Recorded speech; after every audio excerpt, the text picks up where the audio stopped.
तो बच्चों का इंट्रोडक्शन करवाने लगे तो एक बच्चा खड़ा हुआ, बोला जी मेरा नाम संजय, पिताजी का नाम श्रीमान सिंह। दूसरा खड़ा हुआ, मेरा नाम ये, पिताजी का नाम ये। होते होते गए, लड़कियों की बारी आई तो एक गुड़िया खड़ी हुई थी, मेरा नाम सीता, पिताजी का नाम श्रीपद सिंह। और उन सब ने ये भी बताया कि मेरे पिताजी खेती करते हैं, किसी ने बताया मेरे पिताजी पुलिस में, किसी ने बताया मेरे पिताजी रोजगार के लिए व्यापार करते हैं, अनन्य विकल्पों में बताया।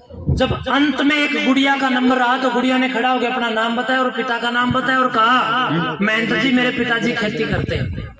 तो क्लास में एक खपीटर टाइप का बच्चा था, जो होते हैं अलबादी से टाइप, एक आधा बालक, वो खड़ा होकर के कहने लगा महेंद्र जी झूठ बोल रही है छोरी। मैंने कहा कैसे?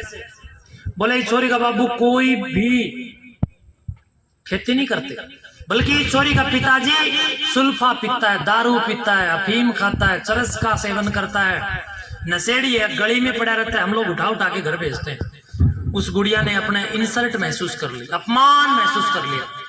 प्रिय विद्यार्थियों, प्रिय शिक्षक बंधुओं, शिक्षिका बहनों, आपके बीच में मैं बताते हुए मुझे बड़ा दुख हो रहा है कि वहां हमने जब उस बच्चे को डांट धमका करके बिठा दिया और मैं अपने मठ में पहुंच गया। शाम को 6 बजे मेरे पास पुलिस इंस्पेक्टर साहब का फोन आता है कि महेंद्र जी आज आप यहाँ विद्यालय में आए। मैंने कहा क्या घटना हुई? मैंने कहा ये घटना हुई और कुछ नहीं। बोला जी उस गुड़िया ने घर जाकर के फांसी खा ली और उसने 10 के नोट को सुसाइड नोट बना करके उसके ऊपर लिखा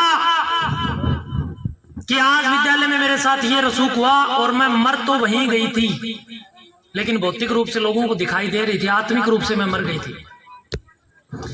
अब इस अपमान के साथ मैं दोबारा विद्यालय की कक्षा में नहीं प्रवेश कर सकती, इसलिए मैं आत्महत्या कर रही हूँ और फांसी के फंदे को गले लगा रही हूँ और इस 10 के नोट पर यह लिख रही हूँ कि हे भगवान, हे परमात्मा, अगले जन्म में या तो मुझे इस धरती पर पैदा मत करना, और अगर पैदा करे तो इंसान के रूप में बिल्कुल मत करना, और इंसान के रूप में करे तो नशेड़ी की औलाद बिल्कुल मत बनाना, और नशेड़ी की औलाद बनाए तो ऐसा पापी बाप जिसकी वजह से मेरी इंसल्ट क्लास में हो, ऐसे बाप की औलाद तो तनिक भी ना बनाए।